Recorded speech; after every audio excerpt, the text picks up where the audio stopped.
Tenía 19 años y el mundo ya le pertenecía. Mientras otros apenas aprendían a convivir con la presión, él levantaba la copa del mundo como si fuera el principio de algo normal. No parecía sorprendido, no parecía abrumado. Sonreía como si todo estuviera exactamente donde debía estar. Demasiado pronto, porque cuando conquistas el planeta antes de entender quién eres, algo se desajusta. La expectativa deja de ser una meta y se convierte en una obligación. En 2018 no era solo un talento, era una promesa universal, el heredero señalado, el rostro del futuro. Los estadios lo miraban diferente, los rivales lo estudiaban diferente, los medios lo comparaban con nombres que todavía estaban escribiendo su propia leyenda, y él apenas salía de la adolescencia. El problema no fue ganar el mundial, el problema fue que el mundo decidió que eso era solo el comienzo. De repente, ya no bastaba con ser campeón, había que dominar, había que repetir, había que superar a quienes llevaban más de una década en la cima. Todo antes de cumplir 25. El éxito temprano tiene un efecto silencioso. Te hace creer que el tiempo es infinito, que siempre habrá otra final, otra oportunidad, otro momento para corregir decisiones. Pero el fútbol no funciona así. Mientras todos celebraban su irrupción, algo más estaba gestando. Una carrera que avanzaba a velocidad absurda, sin pausa para preguntarse hacia dónde realmente iba. Porque cuando lo consigues todo demasiado pronto, el verdadero peligro no es fracasar, es pensar que siempre tendrás margen para elegir mejor más adelante.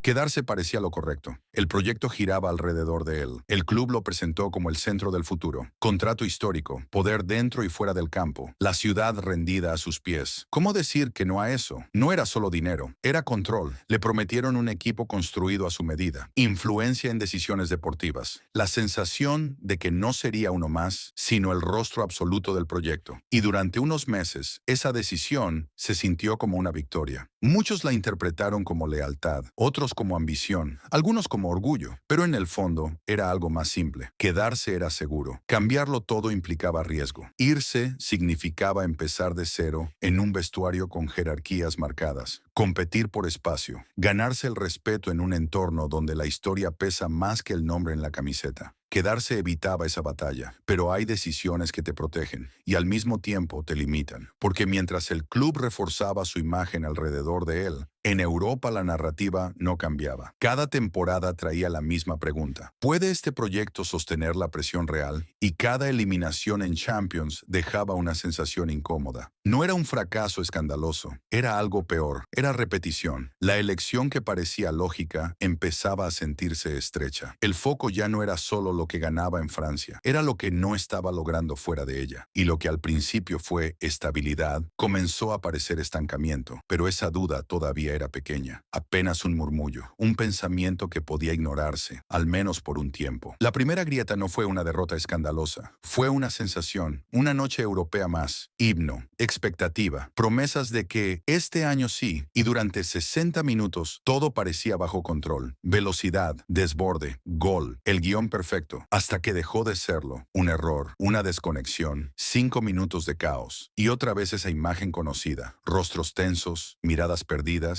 un equipo que no sabía sostener el momento cuando el escenario se volvía incómodo. No era falta de talento, eso nunca fue el problema. Era algo más difícil de explicar: identidad, carácter colectivo, la sensación de que cuando la presión subía, cada uno jugaba su propio partido, y él lo sentía, porque en esas noches no bastaba con marcar, no bastaba con ser el más rápido, necesitaba algo que no dependiera solo de sus piernas, necesitaba estructura, jerarquía, una cultura que no temblara cuando el rival olía sangre. Cada eliminación en Champions no era un escándalo mundial, era peor, se volvía costumbre, y cuando el fracaso deja de sorprender, empieza a erosionar por dentro. Las cámaras lo enfocaban después del pitido final, mirada fija, mandíbula tensa, no hablaba mucho, no hacía gestos exagerados, pero el silencio decía lo suficiente. Ahí nació la grieta, pequeña, invisible para muchos, pero real para él, porque por primera vez la pregunta dejó de ser ¿cuándo lo ganará todo? Y empezó a transformarse en algo más incómodo. ¿Está en el lugar correcto para hacerlo? Hay noches en las que el fútbol decide ser cruel. 18 de diciembre de 2022. Final del mundo. El escenario perfecto. El tipo de partido que define generaciones. Y durante más de 70 minutos, él casi no existe. Argentina domina. El marcador pesa. El guión parece escrito para otro. Y entonces, en menos de 2 minutos, todo cambia. Penalti. Gol. Centro desde la derecha. Volea imposible. Gol. De repente, el estadio deja de respirar. Francia vuelve a la vida. Y él se convierte en el centro absoluto del planeta. No celebra como un niño. No sonríe. Tiene la mirada fija. Fría. Como si entendiera que aún no ha terminado. Prórroga. Argentina vuelve a adelantarse. Otra vez cuesta arriba. Otra vez el destino inclinado hacia otro lado. Minuto 118.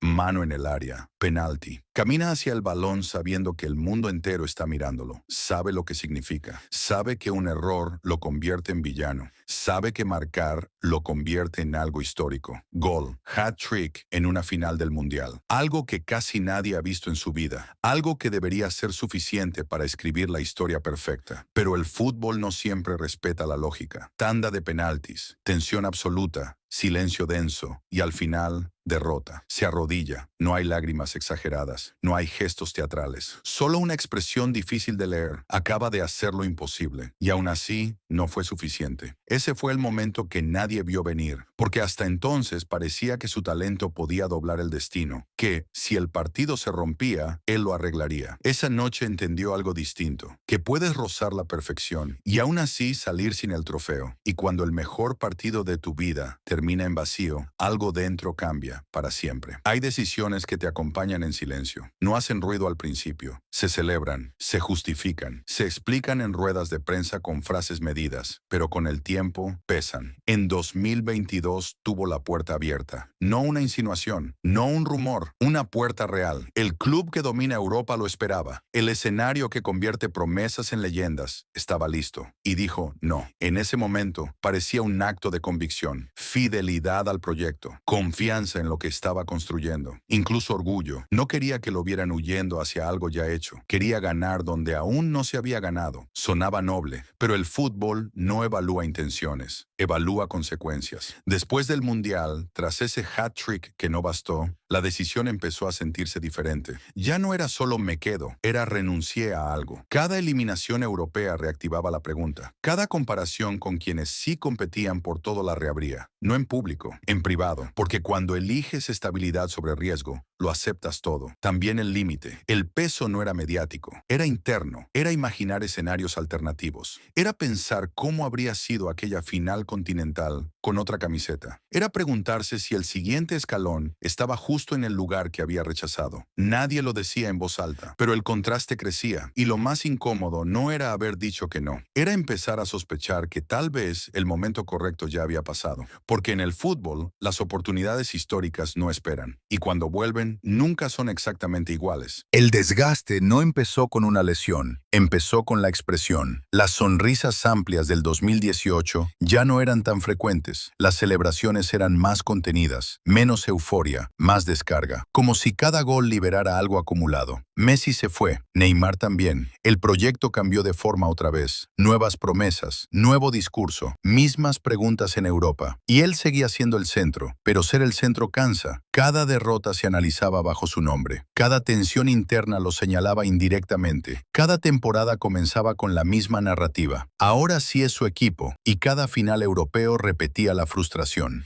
El liderazgo ya no era una promesa, era una carga. Empezó a jugar con urgencia, a bajar más metros, a pedir el balón incluso cuando el partido pedía pausa. No era ego, era responsabilidad mal digerida. Cuando un proyecto depende tanto de ti, cualquier grieta parece culpa tuya. Las cámaras lo enfocaban menos sonriente, más serio, más distante. No había escándalos, no había declaraciones incendiarias, solo una energía distinta. El desgaste invisible es el más peligroso, porque nadie lo ve desde fuera, pero tú lo sientes cada semana. Y cuando el talento empieza a mezclarse con frustración, algo se altera. Ya no juegas solo para ganar, juegas para demostrar que la decisión fue correcta. Y esa es una batalla mucho más pesada. El miedo no era fallar un penalti, no era perder otra semifinal, real. Era algo más profundo. Por primera vez, el tiempo dejó de parecer infinito. Ya no era el chico de 19 años con todo por delante. Ya no era solo la promesa eterna. El calendario avanzaba, las comparaciones crecían y la palabra potencial empezaba a sonar como una excusa. El miedo real no era fracasar, era quedarse igual. Mirar atrás dentro de 10 años y preguntarse si evitó el salto por comodidad, si confundió estabilidad con grandeza, si eligió ser el rostro de un proyecto en lugar de perseguir el escenario más difícil, porque el fútbol castiga la duda. Y en el fondo sabía algo incómodo. Para entrar en la historia, no basta con ser el mejor en tu entorno. Hay que exponerse donde todo tiembla. El riesgo ya no era cambiar de club, el riesgo era no hacerlo. Cada temporada que pasaba sin ese salto aumentaba la presión silenciosa, no externa, interna, la sensación de que el margen se reducía. El miedo real era convertirse en lo que pudo haber sido. Y cuando esa idea empieza a rondarte la cabeza, dormir tranquilo se vuelve más difícil, porque ya no estás compitiendo contra rivales, estás compitiendo contra el paso del tiempo. La decisión no llegó con un grito, llegó en silencio, sin celebraciones, sin declaraciones épicas, solo una certeza que fue creciendo hasta volverse imposible de ignorar. Ya no se trataba de comodidad, ni de contratos, ni de poder, se trataba de legado. Durante años había sido el centro de todo, el rostro del proyecto, el jugador alrededor del cual giraban las expectativas. Pero ser el centro no siempre significa estar en el lugar correcto. Y lo entendió. Para cambiar su historia, tenía que cambiar el escenario. No porque estuviera huyendo, sino porque quedarse empezaba a parecer conformismo. La decisión redefinía el relato. Pasaba de ser el talento que lo tiene todo a el jugador que se atreve a exponerse. Dejaba atrás la narrativa de la promesa eterna y aceptaba el juicio real. Competir donde cada error pesa el doble. El movimiento no garantizaba títulos, no prometía finales, no aseguraba nada, pero devolvía algo que había perdido en el camino, la sensación de riesgo. Y sin riesgo, no hay grandeza. Ese paso no borraba el pasado, no eliminaba las dudas anteriores, pero cambiaba la pregunta. Ya no era, ¿por qué no se fue? Ahora era, ¿está listo para sostener lo que viene? Porque cuando eliges el escenario más exigente, desaparecen las excusas. Y ahí, finalmente, empieza la verdadera historia.